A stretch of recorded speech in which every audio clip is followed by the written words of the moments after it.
I believe in practical things. ये बात है लगभग अराउंड ऐसे मान के चलिए 2016 और 17 के आसपास की बात है। 16 का एंड था, उस समय के आसपास की बात है।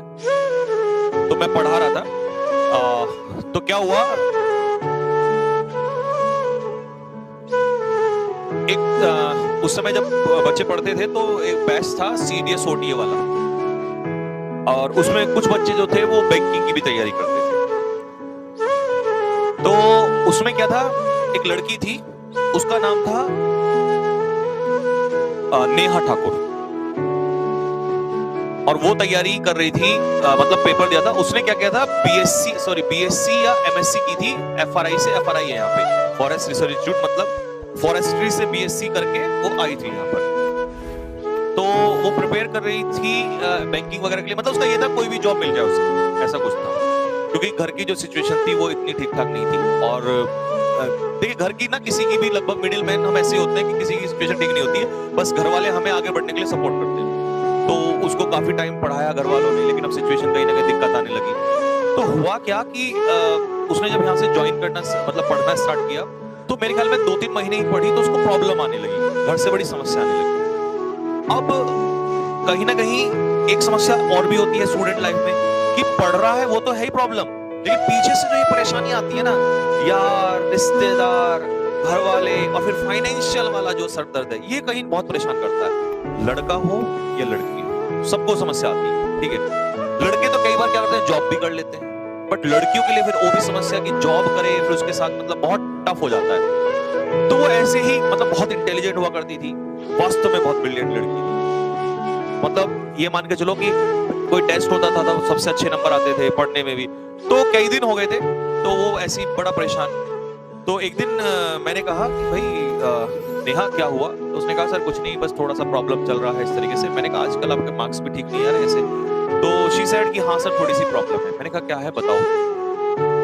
तो फिर उसने बताया थोड़ी सी हिम्मत करके, अब होता ना आदमी इमोशनल हो जाता है। उसने कहा कि सर ऐसी ऐसी प्रॉब्लम है और घर वाले बिल्कुल सपोर्ट नहीं कर रहे हैं। और एक बहुत अच्छी बात जो मुझे टच कर गई वहां पर, उसने कहा कि सर घर वाले सपोर्ट नहीं कर रहे हैं, लेकिन मैं पढ़ाई नहीं छोड़ना चाहती, बस मैं नहीं चाहती। वो लाइन इतनी इंपॉर्टेंट थी, मतलब एक लड़की से सुनना कि सर मैं नहीं चाहती हूँ, वो यही उत्तराखंड से ही थी, मतलब पहाड़ से, कि सर मैं नहीं चाहती हूँ कि ये जो लंबी जर्नी सोचिए, बचपन से अच्छा स्कूल, कॉलेज, यहाँ अच्छा एटमॉस्फेयर, मैं वापस वहीं चले जाऊं तो सर सब कुछ खराब हो जाएगा, और अब मुझसे वो भी नहीं होगा कि मैं वापस उसी सिनेरियो में चली जाऊं। मैंने कहा हाँ बात तो ठीक है, लेकिन सर अब स्थिति इतनी खराब हो गई है कि मुझे ऐसा लग रहा है कि वापस जाना पड़ेगा, सर मैं क्या करूं, बहुत परेशान। तो मैंने कहा बेटा देखो, दो रास्ते हैं आपके पास। एक तो रास्ता ये है कि आप जॉब कर लो कहीं, क्योंकि देखिए हम इमोशनल होके सोचे आज की लाइफ में पॉसिबल नहीं है।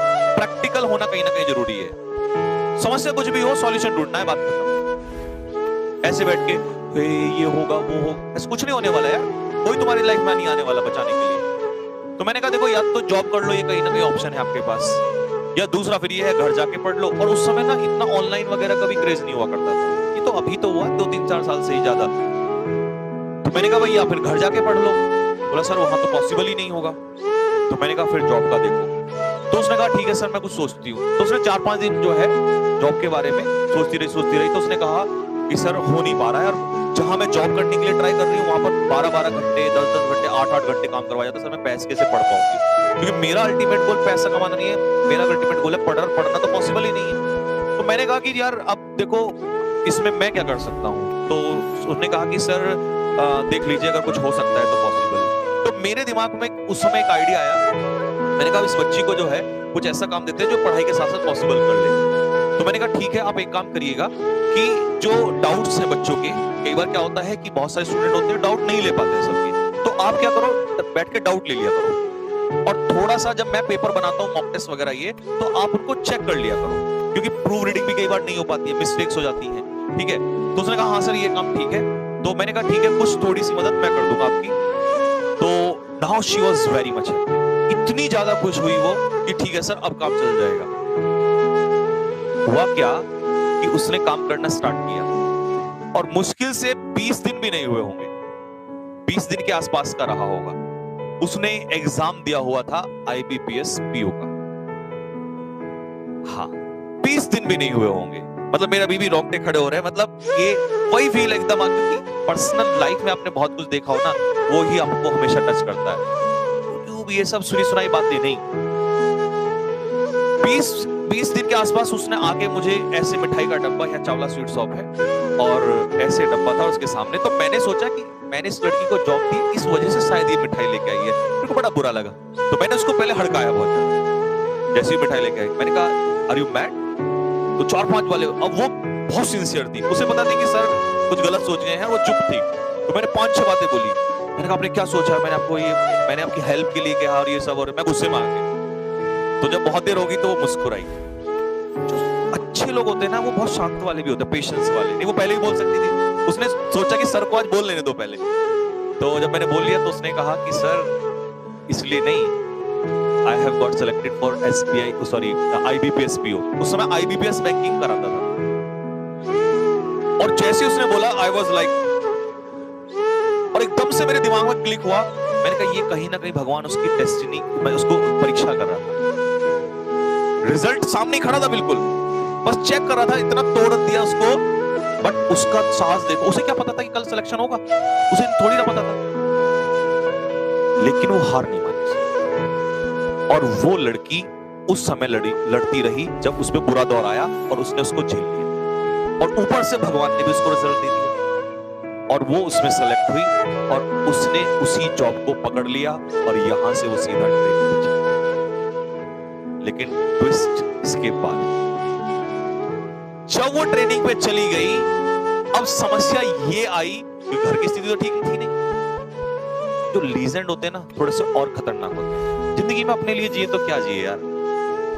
उसने क्या किया, अब उसकी एक सिस्टर थी सुनेहा ठाकुर, छोटी सिस्टर, वो वहीं पर थी, वो बड़ी परेशान। उस लड़की जो छोटी सिस्टर थी, उसका सपना था डिफेंस।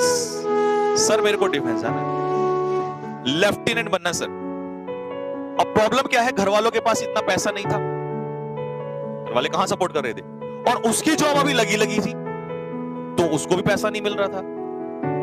उसने क्या कहा कि तू कोई नहीं, छोड़ के आ जा और यहां आ जा, मैं वहां पर हूं, मैं कुछ करती हूं। तो उसने उसको सपोर्ट करना स्टार्ट किया और उसको बुला लिया वहां से। और उसको 2017 का, मुझे आज भी याद है, 2017 का बैच बना था, उसमें उसने एडमिशन लिया। 2017 का, हाँ 2017 में उसने एडमिशन।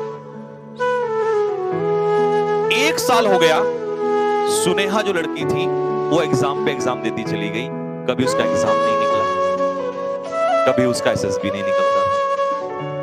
अब वो तो जॉब कर रही है, पैसा कमा रही है, कोई इश्यू नहीं है, वो उसकी सपोर्ट कर रही है। लेकिन इतना देखो कि वो जो लड़की यहां थी, उसके माइंड में कितना प्रेशर आ गया कि सर मेरे को निकालना है एनी हाउ। मैंने कहा बच्चे मेहनत करनी पड़ेगी, इसके अलावा तो कोई ऑप्शन नहीं है, तुम्हारी सिस्टर तुम्हारे लिए एग्जांपल है। उसने कहा हाँ सर। जब उसके कई रिटर्न हो गए, नहीं निकला, फ्रस्ट्रेट बहुत ज्यादा, उसने कहा सर ऐसा लग रहा है कि अब तो छोड़ना पड़ेगा, अब मुझे घर वापस जाना पड़ेगा क्योंकि मुझे कुछ और करने का मन नहीं है। मैंने कहा कोई बात नहीं, आप एक काम करो, कोई दूसरा एग्जाम भी साथ में लेके चलो।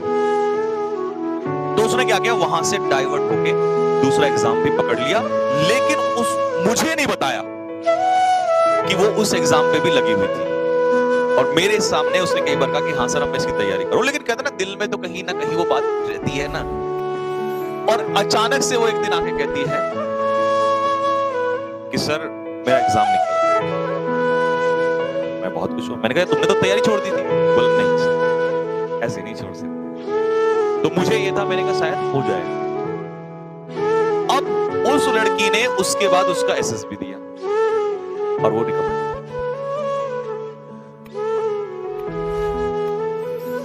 घर में 2 ही लड़कियां थी और जिस फैमिली के हाल उस समय ऐसे थे, उन दोनों लड़कियों ने, एक वहां पर और एक उधर, दोनों अधिकारी। लड़के कहते हैं कि हम कुछ नहीं कर सकते हैं, तो लड़कियां भी बहुत कुछ कर सकती हैं। मैटर नहीं करता, आप लड़के हैं लड़कियां हैं, इससे कोई फर्क नहीं पड़ता।